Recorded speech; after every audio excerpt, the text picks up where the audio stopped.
ಆಕಾಶವಾಣಿ ಮಂಗಳೂರು.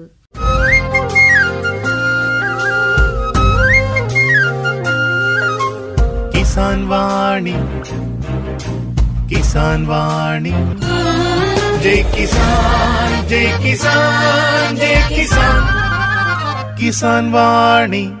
ಈ ಕಾರ್ಯಕ್ರಮದ ಪ್ರಾಯೋಜಕರು ಕೃಷಿ ಹಾಗೂ ರೈತ ಕಲ್ಯಾಣ ಸಚಿವಾಲಯ, ಭಾರತ ಸರ್ಕಾರ. ಪ್ರಧಾನಮಂತ್ರಿ ಕಿಸಾನ್ ಮಾನ್ಧನ್ ಯೋಜನೆ ಸಿಗುವುದು ಪೆನ್ಷನ್ನ ಆಸರೆಯು, ಆಗದು ನಿರಾಸರೆ ಇನ್ನು, ಸಿಗುವುದು ಸಂತಸದ ಕ್ಷಣವು, ಕಳೆಯುವುದು ಸುಖದಿಂದ ವೃದ್ಧಾಪ್ಯ ರಕ್ಷಿತ ಆಗುವ ಅನ್ನದಾತ ಸುರಕ್ಷಿತ ಆಗುವ ಅನ್ನದಾತ. ಪ್ರಧಾನಮಂತ್ರಿ ಕಿಸಾನ್ ಮಾನ್ಧನ್ ಯೋಜನೆಯಿಂದ ಲಘು ಮತ್ತು ಸಣ್ಣ ಹಿಡುವಳಿದಾರ ರೈತರ ಭವಿಷ್ಯವಾಗುತ್ತೆ ಸುರಕ್ಷಿತ. 60 ವರ್ಷ ವಯಸ್ಸಾದ ನಂತರ 3,000 ರೂಪಾಯಿಗಳ ಮಾಸಿಕ ಪೆನ್ಷನ್ ಖಚಿತ. 55ರಿಂದ 200 ರೂಪಾಯಿಗಳ ಮಾಸಿಕ ಶುಲ್ಕ ನೀಡಿ 18ರಿಂದ 40 ವರ್ಷ ತನಕ ರೈತರು ಪ್ರವೇಶಿಸಬಹುದು. ಈ ಅಂಶದಾನ ಯೋಜನೆಯಲ್ಲಿ ಸರ್ಕಾರ ನೀಡುತ್ತದೆ ಸಮಪಾಲು ಕೊಡುಗೆ. ಎಲ್ಲ ರೈತ ಬಾಂಧವರು ಈ ಸೇವೆಯ ಪ್ರಯೋಜನಕ್ಕಾಗಿ ಜನಸೇವಾ ಕೇಂದ್ರಕ್ಕೆ ಹೋಗಿ ಉಚಿತವಾಗಿ ತಮ್ಮ ಹೆಸರನ್ನು ನೋಂದಾಯಿಸಿಕೊಳ್ಳಿ. ಪ್ರಧಾನಮಂತ್ರಿ ಕಿಸಾನ್ ಮಾನ್ಧನ್ ಯೋಜನೆ ಅನ್ನದಾತರ ಪರಿಶ್ರಮಕ್ಕಾಗಿ ಈಗ, ಪೆನ್ಷನ್ನಿಂದ ಅವರ ಮನೆ ಸುರಕ್ಷಿತ. ಕೃಷಿ ಮತ್ತು ರೈತ ಕಲ್ಯಾಣ ಖಾತೆ ಭಾರತ ಸರ್ಕಾರದ ವತಿಯಿಂದ ಜನಹಿತಕ್ಕಾಗಿ ಜಾರಿ. ಪ್ರಿಯ ಕೇಳುಗರಿಗೆಲ್ಲ ನಮಸ್ಕಾರ. ಇಂದಿನ ಕಿಸಾನ್ ವಾಣಿ ಕಾರ್ಯಕ್ರಮದಲ್ಲಿ ಮೂಡಬಿದಿರೆಯ ದಿವಾಕರ್ ಜೆ ಶೆಟ್ಟಿ ಅವರ ಹೈನುಗಾರಿಕೆ ಹಾಗೂ ಕೃಷಿ ಅನುಭವ ಕುರಿತು ಸಂದರ್ಶನ ಕೇಳಲಿರುವಿರಿ. ಸಂದರ್ಶಕರು ಗಾಯತ್ರಿ ಎಂ. ಇವತ್ತು ನಮ್ಮ ಸ್ಟುಡಿಯೋದಲ್ಲಿರುವವರು ಮೂಡಬಿದಿರೆಯ ದಿವಾಕರ್ ಜೆ ಶೆಟ್ಟಿಯವರು. ಹೈನುಗಾರಿಕೆಯನ್ನು ಮಿನಿ ಡೈರಿಯಾಗಿ ಬದಲಿಸಿಕೊಂಡು ಬೆಳೆಸುತ್ತಿರುವ ಪ್ರಗತಿಪರ ಕೃಷಿಕರು. ಜೊತೆಗೆ ಅಡಿಕೆಯನ್ನು ಕೂಡ ಬೆಳೀತಿದ್ದಾರೆ. ಅವರ ಹಾಲಿನ ಡೈರಿಯ ಅನುಭವದ ಜೊತೆಗೆ ಕೃಷಿ ಅನುಭವವನ್ನು ಕೂಡ ನಾವು ಈಗ ಕೇಳಿ ತಿಳ್ಕೊಳ್ಳೋಣ. ನಮಸ್ಕಾರ ಸರ್. ನಮಸ್ತೆ ಮೇಡಮ್. ಈಗ ನೀವು ಸಾಮಾನ್ಯ ಹಸು ಸಾಕಣೆಯಿಂದ ಮಿನಿ ಡೈರಿಗೆ ಬಂದ ನಿಮ್ಮ ಅನುಭವವನ್ನು ಸ್ವಲ್ಪ ನಮ್ಮ ಜೊತೆ ಹಂಚ್ಕೊಳ್ತೀರಾ? ಮಿನಿ ಡೈರಿ ಅಂದರೆ ಮೇಡಮ್, ನಾವೀಗ ಸಾಮಾನ್ಯವಾಗಿ ನಂತರ 3-4 ದನ ಇತ್ತು ಮೊದಲು. ಆ ನಂತರ ಡೈರಿ ಕಡೆಯಿಂದ ಮಿನಿ ಡೈರಿ ಮಾಡಿ ಅಂತೇಳಿ ಒಂದು ಇದು ಕೊಟ್ಟರು. ಮಿನಿಮಮ್ ಆಗಿ ಒಂದು 5 ದನ ಕಟ್ಟಬೇಕು, ನಿಮಗೆ ಮಿನಿ ಡೈರಿ ಆಪ್ಷನ್ ಕೊಡ್ತೀವಿ ಅಂತೇಳಿ. ಮಿನಿ ಡೈರಿ ಆಪ್ಷನ್ ಅಂದರೆ ನೀವು ಮಿನಿ ಡೈರಿಯಲ್ಲಿ ನಿಮಗೊಂದು KMF ಕಡೆಯಿಂದ ಒಂದು 10 ಚೀಲ, ಡೈರಿ ಕಡೆಯಿಂದ ಒಂದು 10 ಚೀಲ ಪುಂಡಿ ಫ್ರೀ ಇದೆ ವರ್ಷಕ್ಕೆ, ಅದು ಒಂದ್ಸಲ. ಈಗ ನಾರ್ಮಲ್ ಆಗಿ ಹಾಲು ಹಾಕೋರಿಗೆ ಬರೀ ಹಾಲಿನ ಲೀಟ್ರಿನ ರೇಟ್ ಅಷ್ಟೇ ಸಿಗುತ್ತೆ. ಈಗ ಮಿನಿ ಡೈರಿ ಮಾಡಿದ ನಂತರ ನಿಮಗೆ 50 ಲೀಟ್ರ್ ಮೇಲೆ ಹಾಲು ಹಾಕಿದರೆ ಒಂದು 50 ಪೈಸೆ ಫರ್ ಲೀಟರಿಗೆ 50 ಪೈಸೆ ಅಂತೇಳಿ ಅಮೌಂಟ್ ಕೊಡ್ತಾರೆ ತಿಂಗಳಿಗೆ. ಫರ್ ಲೀಟ್ರಿಗೆ 50 ಪೈಸೆ ದಿನಕ್ಕೆ ಅಂತೇಳಿ ದುಡ್ಡು ಬೀಳೋದು, ಅದು ಬೀಳುತ್ತೆ ಎಕ್ಸ್ಟ್ರಾ ಪ್ರಾಫಿಟ್. ಅದು ನಂತರ ನಿಮಗೆ ಒಂದು 10 ಗೋಣಿ ಚೀಲ ಪುಂಡಿನೂ ಪ್ರಾಫಿಟೇ. ಈಗ 4 ದನ ಇದ್ದವನಿಗೆ ಇನ್ನೊಂದು ದನ ಮಾಡಿದರೆ ಮಿನಿ ಡೈರಿ ಆಪ್ಷನ್ನೇ ಸಿಗ್ಬಿಡುತ್ತೆ. ಆ ಥರ ಇದಾಗಿ ನಾವು ಮಿನಿ ಡೈರಿನ ಮಾಡಿರೋದು. ಸಾಮಾನ್ಯ ಹಸು ಸಾಕಣೆ ಮತ್ತು ಮಿನಿ ಡೈರಿಯಲ್ಲಿ ಹಸು ಸಾಕಣೆ ಮಾಡುವಂಥದ್ರಲ್ಲಿ ಏನಾದರೂ ವ್ಯತ್ಯಾಸಗಳಿದೆಯಾ? ಅಂದರೆ ನೀವು ಹಾಲು ಹಾಕುವ ಹಾಲು ಅಂದರೆ ನಿಮಗೆ ಮಿನಿ ಡೈರಿಯಲ್ಲಿ ವ್ಯತ್ಯಾಸ ಅಂದರೆ ಮೇಡಮ್, ಅದೇ ನಿಮಗೆ ಈ ಮಾಮೂಲಿ ಹಾಲು ಹಾಕೋರಿಗಿಂತನೂ ಒಂದು ಪ್ರಾಫಿಟ್ ಅಂದರೆ ನಿಮಗೊಂದು ಇದು ಸಿಗುತ್ತೆ, ಒಂದು ಲೀಟ್ರಿಗೆ 50 ಪೈಸೆ ಥರ ಎಕ್ಸ್ಟ್ರಾ ಸಿಗುತ್ತೆ. ಕಡೆಗೆ ನಿಮಗೆ ಹಾಲಿನ ಇಳುವರಿನೂ ಜಾಸ್ತಿ ಇರುತ್ತೆ. ಕಡೆಗೆ ನೀವು ಡೈರಿಯಿಂದ ಒಂದು 10 ಗೋಣಿ ಚೀಲದ ಪುಂಡಿ, 10 ಗೋಣಿ ಚೀಲ ಪುಂಡಿಗೆ ಅಂದರೆ ಒಂದು ಗೋಣಿಗೆ 1,270 ರೂಪಾಯಿ ಅಂದರೆ ಒಂದು 10-12 ಸಾವಿರ ರೂಪಾಯಿ ಪುಂಡಿ ದುಡ್ಡು ಸಿಗುತ್ತೆ. ಅದೆಲ್ಲ ನಿಮಗೆ ಪ್ರಾಫಿಟ್ ಅಲ್ಲ ಮೇಡಮ್ ಮಿನಿ ಡೈರಿಯಲ್ಲಿ. ಈಗ ಉತ್ತಮ ಹಸುಗಳ ಆಯ್ಕೆ ಎಲ್ಲ ನೀವು ಮಾಡುವಾಗ ಡೈರಿಗೋಸ್ಕರ, ಆವಾಗ ನೀವು ಯಾವೆಲ್ಲ ಮುಂಜಾಗ್ರತಾ ಕ್ರಮಗಳನ್ನು ಕೈಗೊಳ್ತೀರಿ? ಮೇಡಮ್, ನಾವು ದನ ತರುವಾಗ ನಾವು ಲೋಕಲಾಗಿ ದನ ತಂದು, ಈಗ ನಾನು ಪ್ರೆಸೆಂಟ್ ನಾನು ತಂದಿರೋದೆಲ್ಲ ಲೋಕಲಿಂದಾನೆ. ಒಂದು 2-3 ದನ ಔಟ್ಸೈಡಿಂದ ತೊಗೊಂಬಂದಿರೋದು ಬಿಟ್ಟರೆ ಮಿಕ್ಕಿದ್ದೆಲ್ಲ ಲೋಕಲಿಂದ ತೊಗೊಂಬಂದಿರೋದು. ಅಂದರೆ ಊರ ಕಡೆ ಈಗ ಏನು ಮಾಡ್ತಾರೆ, ಮೋಸ ಮಾಡೋರು ಯಾರು ಕಡಿಮೆ ಆಗಿದ್ದಾರೆ ನಮ್ಮ ಊರ ಕಡೆ. ಔಟ್ಸೈಡಿಂದ ನೀವು ತಂದರೆ, ಈಗ ತಮಿಳ್ನಾಡಲ್ಲಿ ಈರೋಡಿಂದ ತರ್ತಾರೆ, ತಂದು ಇಲ್ಲಿ ತಂದು 4 ದಿನಕ್ಕೆ 15 ಲೀಟ್ರ್ ಹಾಲು ಅಂತಾರೆ, ಇಲ್ಲಿ ತರುವಾಗ 10 ಲೀಟ್ರ್ ಹಾಲು ಬಂದಿರುತ್ತೆ. ಮತ್ತು ನೀವು ತಗೊಂಡು ವಾಪಸ್ ಕೊಡೋಂಗೂ ಇಲ್ಲ, ಅಲ್ಲಿ ಇಟ್ಕೊಳೋಂಗೂ ಇಲ್ಲ. ಅದೇ ನಾವು ಊರ ಕಡೆಯಿಂದ ಅಕ್ಕಪಕ್ಕದಿಂದ ತಂದರೆ 1 ಲೀಟ್ರ್ ಅರ್ಧ ಲೀಟ್ರ್ ಡಿಫ್ರೆನ್ಸ್ ಬಂದಿರ್ಬೋದು. ಆದರೆ ನಿಮಗೆ ಜಾಸ್ತಿ ಡಿಫ್ರೆನ್ಸ್ ಬಂದರೆ ಇಲ್ಲೇ ಪಕ್ಕದಲ್ಲಿ ವಾಪಸ್ ಕೊಡ್ಬೋದು. ನಂತರ ದನಗಳನ್ನ ಸ್ವಲ್ಪ ನೋಡ್ಕೊಬೇಕು ಮೇಡಮ್, ಹಾಲಿನ ನರ ಇದನ್ನೆಲ್ಲ ನೋಡಿಕೊಂಡು ಈ ದನ ತರೋದು. ಈ ದನಗಳಲ್ಲಿ ನೀವು ಹಾಲಿನ ಇಳುವರಿ ದನಗಳು ಒಳ್ಳೆ ದನಗಳಂದ್ರೆ ನಿಮ್ಗೆ ಕೆಲವುದ್ರಲ್ಲಿ ಬ್ಲ್ಯಾಕ್ ಪ್ಯಾಚಸ್ ಅಂತ ಬರುತ್ತೆ ಮೇಡಮ್. ಈ ತೊಟ್ಟಲ್ ಬ್ಲ್ಯಾಕ್ ಪ್ಯಾಚಸ್ ಇರುತ್ತೆ, ಕೆಲವು ಬಾಡಿಲ್ ಬ್ಲ್ಯಾಕ್ ಪ್ಯಾಚಸ್ ಇರುತ್ತೆ.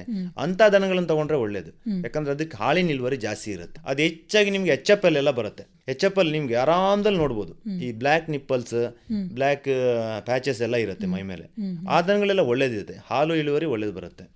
ಈಗ ನೀವು ತಗೊಳ್ಳುವಾಗ ಅದಕ್ಕೇನಾದರೂ ರೋಗ ಬಾಧೆ ಏನಾದರೂ ಇದ್ರೆ, ಅಂದ್ರೆ ಆ ಥರ ಮೋಸ ಏನಾದರೂ? ರೋಗ ಬಾಧೆ ಅಂದರೆ ಆ ಥರ ರೋಗ ಬಾಧೆ ಯಾವ ದನಗಳಿಗೂ ಇರೋದಿಲ್ಲ ಮೇಡಮ್. ಒಂದ್ಸಲ ಬರುತ್ತೆ, ಹೋಗ್ಬಿಡುತ್ತೆ. ಈ ಕರು ಹಾಕಿ ಟೈಮಲ್ಲಿ ಕೆಚ್ಚಲು ಬಾವು ಮಾಮೂಲಿ. ನೀವು ಅಂದರೆ ಈಗ ದನ ಖರೀದಿ ಮಾಡುವಾಗ ಎಷ್ಟನೇ ಕರುವಿನ ದನ ನಾನು ತಗೊಳ್ಳೋದು ಮೇಡಮ್ 2ನೇ ಸೂಲು, 2ನೇ ಕರು, 3ನೇ ಕರು ದನ ತಗೊಳ್ತೀನಿ. ಫಸ್ಟ್ ಕರೋದು ನಿಮಗೆ ಹಾಲಿನ ಇಳುವರಿ ಹೆಂಗಿರುತ್ತೆ ಅಂತಲೂ ಗೊತ್ತಿರೋದಿಲ್ಲ. ಕೆಲವು ದನಗಳು ಒದಿಯಕ್ಕೆ ಶುರು ಮಾಡಿರ್ತವೆ, ಅದು ಗೊತ್ತಿರೋದಿಲ್ಲ ಫಸ್ಟ್ ಕರುವಲ್ಲಿ. ಅದೇ 2ನೇ 3ನೇದಾದ್ರೆ ನಿಮಗೆ ಈ ದನ ಒದಿಯೋದು ಇದೆಲ್ಲ ಇರೋದಿಲ್ಲ. ನಂತರ ಹಾಲಿನ ಇಳುವರಿನೂ ಒಂದು ಅವ್ರು 10-15 ಲೀಟರ್ ಅಂತ ಹೇಳಿದ್ರೆ 1 ಲೀಟರ್ ಆದ್ರೂ ಡಿಫ್ರೆನ್ಸ್ ಇರ್ಬೋದು, ಒಂದು ಅರ್ಧ 1 ಲೀಟರ್ ಡಿಫ್ರೆನ್ಸ್ ಇರ್ಬೋದು. ಇನ್ನು ಫಸ್ಟ್ ಕರುವನ್ನು ತಗೊಂಡ್ಬಂದು ಫಸ್ಟ್ ಕರದ ದನ ತಗೊಂಡ್ಬಂದು ಅವ್ರು 20 ಲೀಟರ್ ಹಾಲಿದೆ ಅಂತಾರೆ. ಯಾವುದೇ ಇರೋದ್ ಮೇಲೆ ತರ್ತೀರಿ ಮೇಡಮ್? ಡಿಫ್ರೆನ್ಸ್ ಇರುತ್ತೆ ನಿಮ್ಗೆ, ಗೊತ್ತಿರೋದಿಲ್ಲ. ಅದು ಇಲ್ಲಿ ಬಂದ ನಂತರ 10 ಲೀಟರ್ ಕೊಡ್ಬೋದು, ಅವ್ನು 20 ಲೀಟರ್ ಅಂದ್ರೆ ಇಲ್ಲಿ ಬಂದು 10 ಲೀಟರ್ ಕೊಟ್ಟರು ನಮ್ಗೆ ಲಾಸ್, ಆ ಥರ ಇರುತ್ತೆ. ಅದಕ್ಕೋಸ್ಕರ ನಾನು ತಗೊಂಬರೋದು 2ನೇ ಸೂಲು 3ನೇ ಸೂಲು. ಈಗ ಪ್ರಾರಂಭದಲ್ಲಿ ನೀವು ಹಸು ಕೊಂಡುಕೊಳ್ಳುವಾಗ KMF ನಿಂದ ಯಾವ ರೀತಿ ಸಹಾಯಧನ ಎಲ್ಲ ಕೊಡುವಂಥದ್ದು? ಸ್ಟಾರ್ಟಿಂಗ್ ಅದು ಇರಲಿಲ್ಲ ಮೇಡಮ್. ಈಗ ಪ್ರೆಸೆಂಟ್ ಇವಾಗ ರನ್ನಿಂಗ್ ಇದೆ.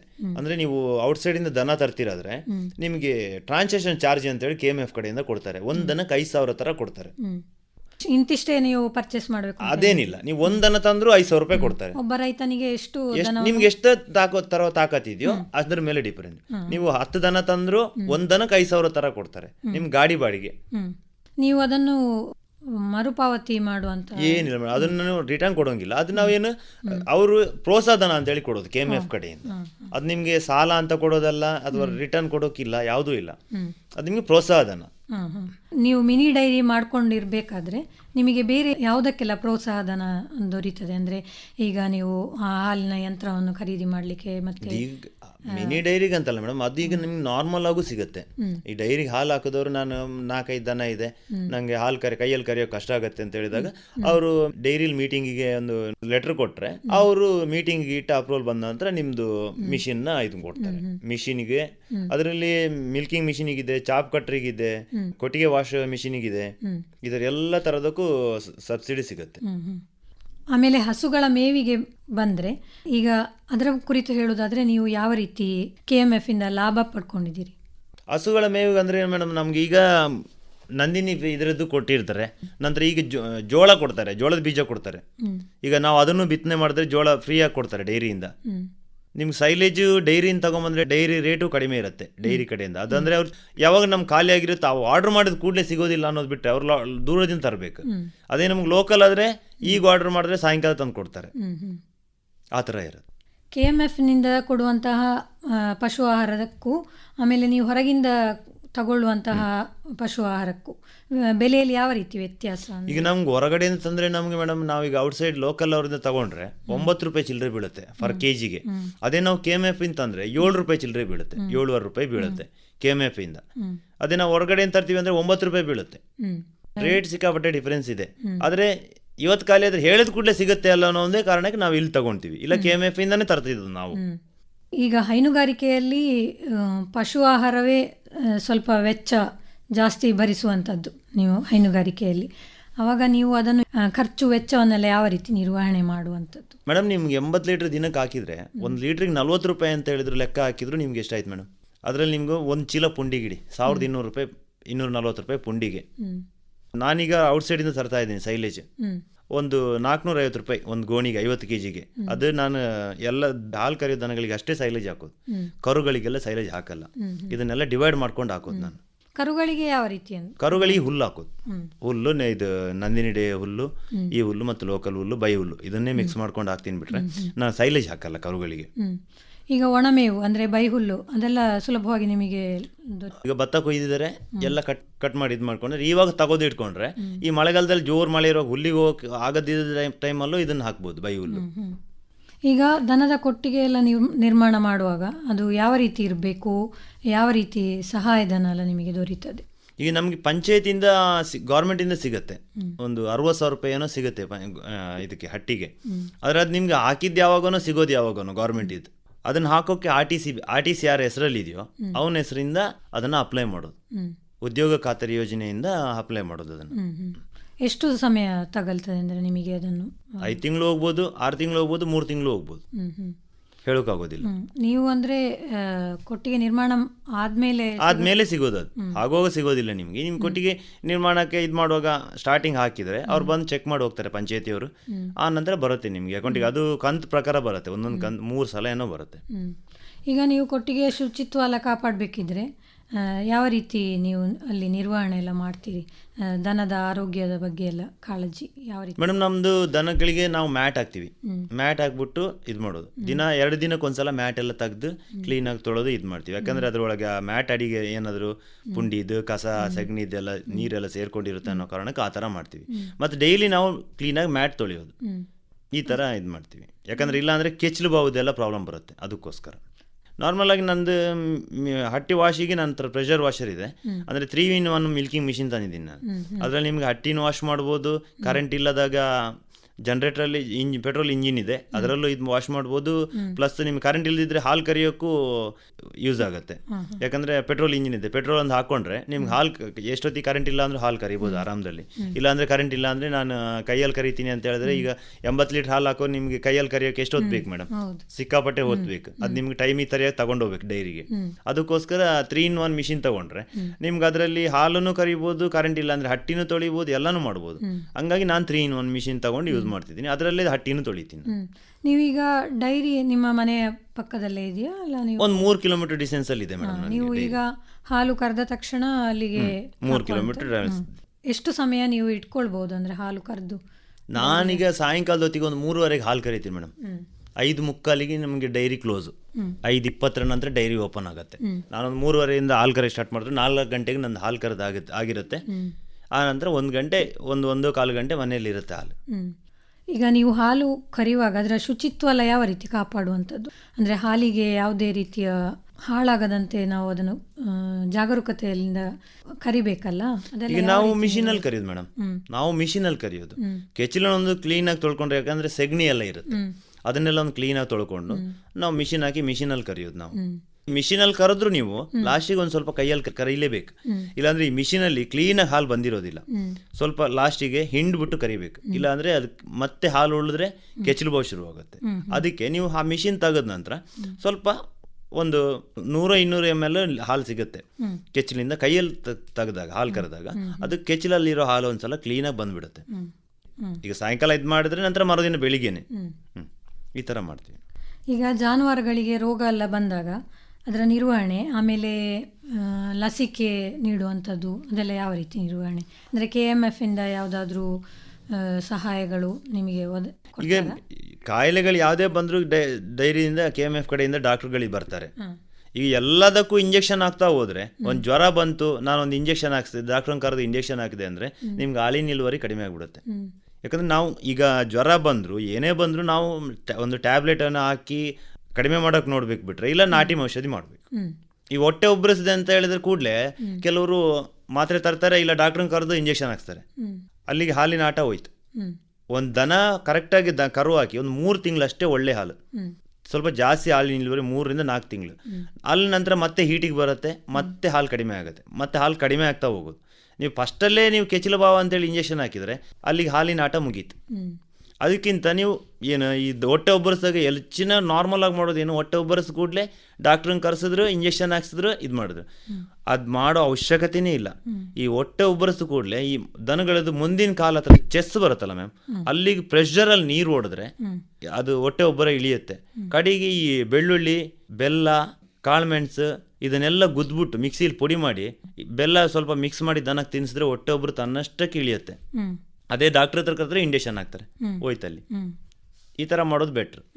ಈಗ ಲಸಿಕೆ ಎಲ್ಲ ಯಾವ ರೀತಿ ನೀಡುವಂಥದ್ದು?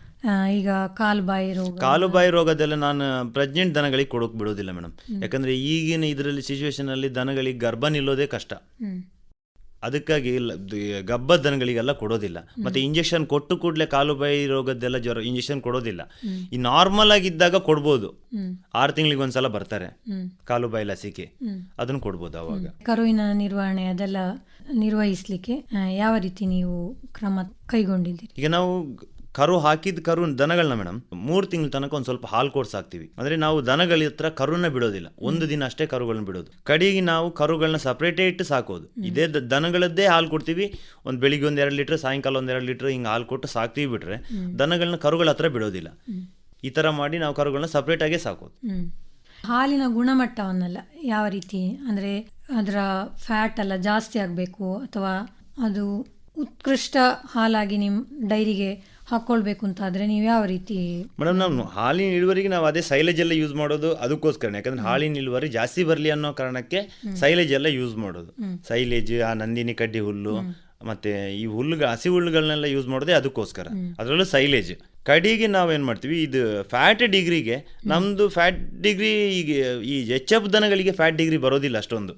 ಈ ಜರ್ಸಿ ಈ ಮಿಕ್ಸ್ ದನ ಏನಿದೆ, ಸೀಮೆ ದನಗಳೇನಿದೆಯೋ ಅವುಗಳಿಗೆ ಸ್ವಲ್ಪ ಫ್ಯಾಟ್ ಡಿಗ್ರಿ ಜಾಸ್ತಿ. ಅದಕ್ಕೋಸ್ಕರ ಈ ಎಚ್.ಎಫ್ಗಳ ಮಧ್ಯೆ ಈ ಜರ್ಸಿ ದನಗಳನ್ನೆಲ್ಲ ಸಾಕೋದು ನಾವು. ಈಗ ಎಚ್.ಎಫ್ ಮತ್ತೆ ಜರ್ಸಿಗೆ ವ್ಯತ್ಯಾಸ ಏನು? ಅಂದ್ರೆ ಎಚ್.ಎಫ್ ದನಗಳು ಹಾಲಿನ ಇಳುವರಿ ಅಷ್ಟೇ, ಜಾಸ್ತಿ ಹಾಲು ಕೊಡುತ್ತೆ.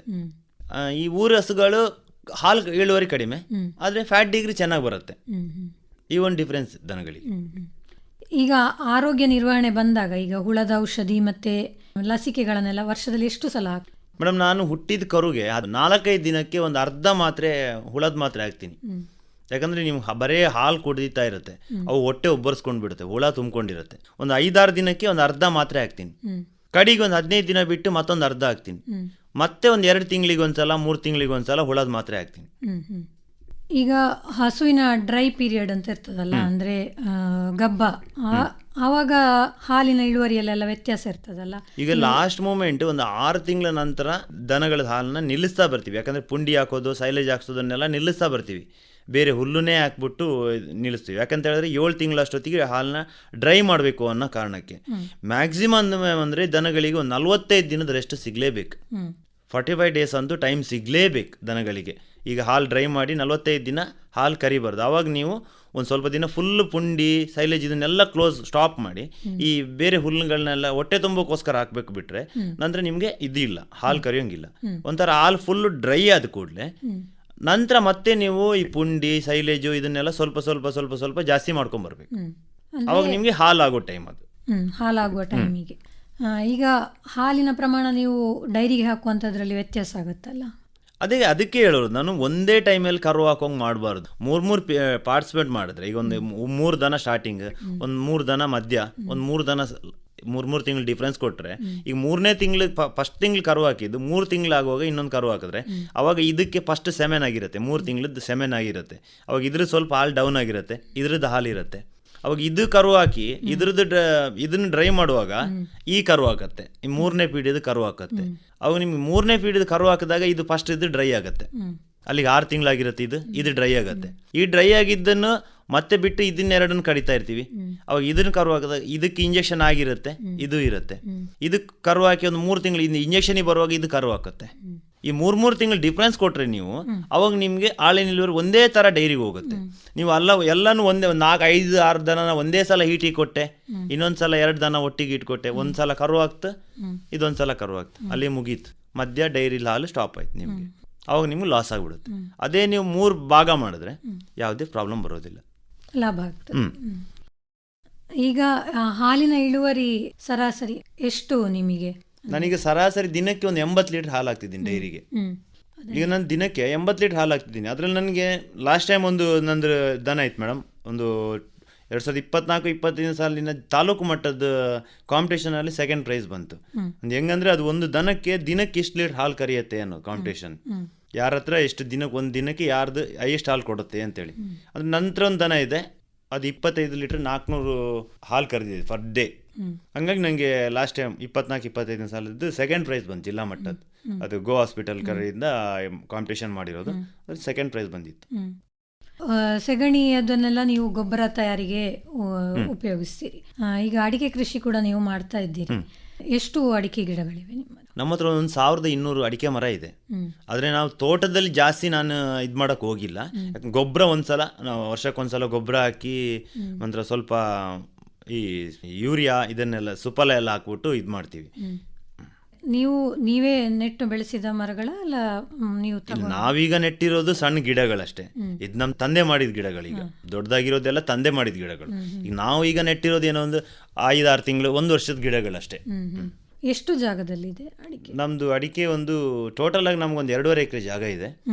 ಅದರಲ್ಲಿ ಸ್ವಲ್ಪ ಹಾಡಿ ನಂತರ ಎಲ್ಲ ಇದೆ ತೋಟ. ಅಡಿಕೆ ತೋಟದ ನಿರ್ವಹಣೆ ಎಲ್ಲ ನೀವೇ ಮಾಡ್ತೀರಾ ಅಥವಾ ಜನ ಇಟ್ಕೊಂಡು? ಎಲ್ಲ ಮನೆಯವರು ಸೇರಿ.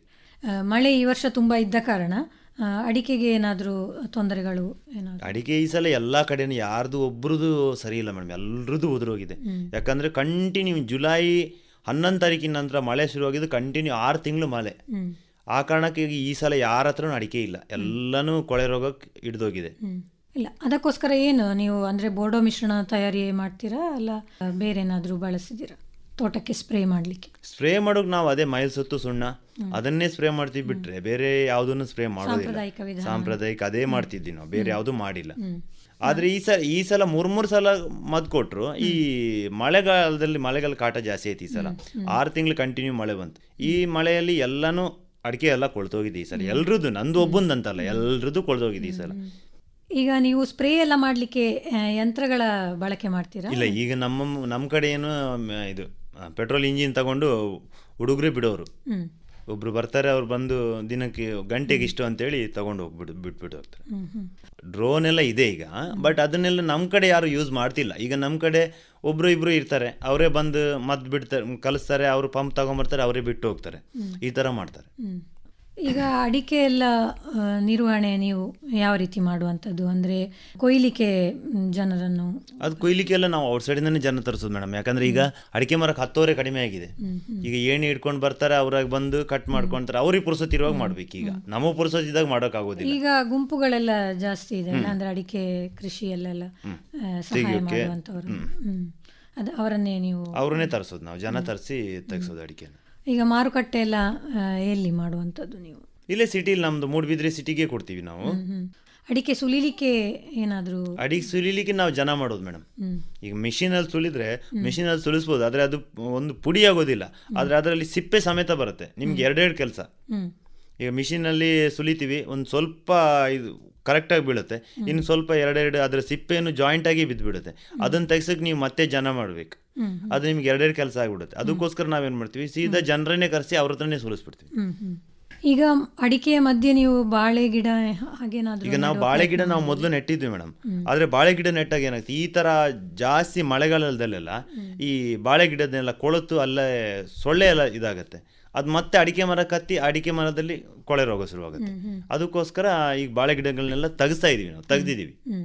ಈಗ ಮುಂದೆ ಮಾಡೋ ಮಿಶ್ರ ಕೃಷಿಯಾಗಿ ಬೇರೆ ಏನಾದರೂ ಬೆಳೆಯುವ ಪ್ರಯತ್ನ ಮಾಡ್ತೀರಾ? ಈಗ ಸದ್ಯ ನಾನು ಡೈರಿ ಕಡೆನೇ ಇದ್ದೀನಿ, ದನದ ಕಡೆನೇ ದನನೇ ಇದು ಮಾಡ್ತಿದ್ದೀನಿ. ಬಟ್ ನೋಡಬೇಕು ಇನ್ನು ಯಾರಾದರೂ. ಈಗ ಸದ್ಯದಲ್ಲಿ ನಂತರ ಯಾರು ಜನ ಇಲ್ಲ. ಈಗ ಡೈರಿನ ನಾವು ಮಾಡ್ತಿದ್ದೀವಿ, ನಮ್ಮ ಹತ್ರ ಯಾರು ಜನ ಇಟ್ಟಿಲ್ಲ. ನಾನು ನನ್ನ ಮಿಸಸ್ ಇಬ್ಬರೇ ಮಾಡ್ತಿದ್ದೀವಿ. ಈಗ ಇನ್ನು ದನಗಳನ್ನು ಜಾಸ್ತಿ ಮಾಡಿದಾಗ ಯಾರನ್ನಾದ್ರೂ ಜನ ಇಟ್ಟಾಗ ಇನ್ನು ಬೇರೆ ಏನಾದರೂ ಅವರಿಗೂ ಕೆಲಸ ಬೇಕು, ಬಳಕೆ ಕೂಡ ಜಾಸ್ತಿ ಇರುತ್ತೆ. ಹೌದು, ಅದಕ್ಕೋಸ್ಕರ ನಾವು ಆವಾಗ ಏನಾದರೂ ಬೇರೆ ನೋಡೋದಾದ್ರೆ ಜನ ಇಟ್ಟಾಗ. ಈಗ 10 ದನಗಳನ್ನ ಸಾಕೋಕೆ ಸುಲಭ ಇಲ್ಲ ಮೇಡಮ್, ಸಿಕ್ಕಾಪಟ್ಟೆ ಕಷ್ಟ ಇದೆ. ನಾವು ಅದಕ್ಕೆ ಹುಲ್ಲು ಅದು ಇದನ್ನೆಲ್ಲ ಮಾಡ್ಕೊಬೇಕು. ಆವಾಗ ನಾವೀಗ ಇಬ್ಬರೇ ಮಾಡ್ತಿದ್ದೀವಿ. ಈಗ ಇನ್ನೊಂದು ಜನ ಇಟ್ವಾ, ಅವಾಗೇನೋ ಬೇಡ, ಇನ್ನೊಂದು ಸ್ವಲ್ಪ ಏನಾದರೂ ಬೇರೆ ಒಂದು ಸ್ವಲ್ಪ ಟ್ರೈ ಮಾಡುವ, ತೋಟದಲ್ಲಿ ಏನಾದರೂ ಸಸಿನೋ ಒಣ ಮೆಣಸು ಅದನ್ನೆಲ್ಲ ಮಾಡಿದಾಗ ಈ ಜನ ಇಟ್ಟ ನಂತರ ನೋಡ್ಬೇಕು. ಬಟ್ ಇವಾಗಂತೂ ನಾವು ಮಾಡಿಲ್ಲ. ಲಾಭದಾಯಕ ಉದ್ಯಮವಾದ ಹೈನುಗಾರಿಕೆಯು ಹೈನುಗಾರರಿಗೆ ಸ್ಥಿರ ಆದಾಯವನ್ನು ನೀಡುವಂಥದ್ದು. ಯುವ ಜನರು ಹೈನುಗಾರಿಕೆಯಲ್ಲಿ ತೊಡಗಿಸಿಕೊಂಡ್ರೆ ಸ್ವಾವಲಂಬಿಗಳಾಗಿ ಬದುಕು ಸಾಗಿಸಬಹುದು, ಉತ್ತಮ ಆದಾಯ ಪಡ್ಕೊಳ್ಬೋದು ಅಂತ ನೀವು ಹೇಳಿದಿರಿ ಸರ್. ಕಾರ್ಯಕ್ರಮದಲ್ಲಿ ಭಾಗವಹಿಸಿದ್ದಕ್ಕಾಗಿ ಧನ್ಯವಾದಗಳು. ನಮಸ್ಕಾರ ಸರ್. ನಮಸ್ತೆ ಮೇಡಮ್. ಇದುವರೆಗೆ ಮೂಡಬಿದಿರೆಯ ದಿವಾಕರ್ ಜೆ ಶೆಟ್ಟಿ ಅವರ ಹೈನುಗಾರಿಕೆ ಹಾಗೂ ಕೃಷಿ ಅನುಭವ ಕುರಿತು ಸಂದರ್ಶನ ಕೇಳಿದಿರಿ. ಸಂದರ್ಶಕರು ಗಾಯತ್ರಿ ಎಂ. ನಿರ್ದೇಶನ PV ಪ್ರಶಾಂತ್ ಕುಮಾರ್. ಸರ್ವಶ್ರೇಷ್ಠ ರೈತನ ಬಹುಮಾನ ದೊರೆಯುತ್ತದೆ ಹರಿಯಣ್ಣಗೆ. ಇದು ಎಲ್ಲಿವರಿಗೆ ನಿಮ್ಮ ಸಫಲತೆಯ ಗುಟ್ಟಿನ ಹೇಳಿ. ನನ್ನ ರೈತ ಬಾಂಧವರೇ, ಈಗ ನೀವು ಸಹ ಉತ್ತಮ ಬೆಳೆಯನ್ನು ಬೆಳೆಯಬಹುದು. ಅದು ಹೇಗೆ? ಹೇಗೆಂದ್ರೆ ಯಾವಾಗ ಯಾವುದೇ ಸಮಸ್ಯೆ ಬಂದಲ್ಲಿ ತಕ್ಷಣ 1-800-1801-555 ಕರೆ ಮಾಡಿ. ಇದು ಯಾರ ನಂಬರ್ ಅಣ್ಣ? ರೈತರ ಕಾಲ್ ಸೆಂಟರ್ದು. ಇಲ್ಲಿ ಕೃಷಿಯ ಎಲ್ಲಾ ಸಮಸ್ಯೆಗಳಿಗೆ ವಿಶೇಷಜ್ಞರು ಉತ್ತರ ಹೇಳ್ತಾರೆ. ಅಲ್ಲಣ್ಣ, ವಿಶೇಷಜ್ಞರು ಅಲ್ಲಿ ಯಾವಾಗೂ ಕೂತಿರ್ತಾರೇನು? ಕೂತಿರ್ತಾರಣ್ಣ. ವರ್ಷದ 365 ದಿನಾಲೂ ಸಿಗ್ತಾರೆ. ಅದು ಸಹ ಬೆಳಗಿನ ಜಾವ 6 ರಿಂದ ರಾತ್ರಿ 10 ಗಂಟೆವರೆಗೂ. ಆದ್ರಣ್ಣ ಅಣ್ಣ ಬಳತ್ತಿನವರ್ಗ್ ಮಾತಾಡಿದ್ರೆ ದುಡ್ಡು ಹೆಚ್ಚತ್ತಲ್ವಾ? ಯಾವ ಖರ್ಚು ಇಲ್ಲ. ಮೊಬೈಲ್ ಅಥವಾ ಬೇರೆ ಫೋನ್ ನಿಂದ ರೈತರ ಕಾಲ್ ಸೆಂಟರ್ಗೆ ಉಚಿತವಾಗಿ ಕರೆ ಮಾಡಿ ಸಲಹೆಗೂ ದುಡ್ಡಿಲ್ಲ. ನಿಜವಾಗ್ಲೂ. ರೈತ ಬಾಂಧವರಿಗೆ ಕೃಷಿಯ ಸಮಸ್ಯೆಗಳಿಗಾಗಿ ನಿಮ್ಮ ಭಾಷೆಯಲ್ಲಿ ತಕ್ಷಣವೇ ಪರಿಹಾರವನ್ನು ಪಡೆಯಲು ಭಾರತಾದ್ಯಂತ ಯಾವುದೇ ಫೋನ್ನಿಂದ ರಾಷ್ಟ್ರೀಯ ಹೆಲ್ಪ್ ಲೈನ್ ನಂಬರ್ 1800 ಉಚಿತವಾಗಿ ಕರೆ ಮಾಡಿ. ರೈತರ ಗೆಳೆಯ ರೈತರ ಕಾಲ್ ಸೆಂಟರ್. ಈ ಕಾರ್ಯಕ್ರಮದ ಪ್ರಾಯೋಜಕರು ಕೃಷಿ ಹಾಗೂ ರೈತ ಕಲ್ಯಾಣ ಸಚಿವಾಲಯ, ಭಾರತ ಸರ್ಕಾರ. ಇದು ಇಂದಿನ ಕಿಸಾನ್ ವಾಣಿ ಕಾರ್ಯಕ್ರಮ. ಮುಂದಿನ ಕಾರ್ಯಕ್ರಮದಲ್ಲಿ ಮತ್ತೆ ಭೇಟಿಯಾಗೋಣ. ನಮಸ್ಕಾರ.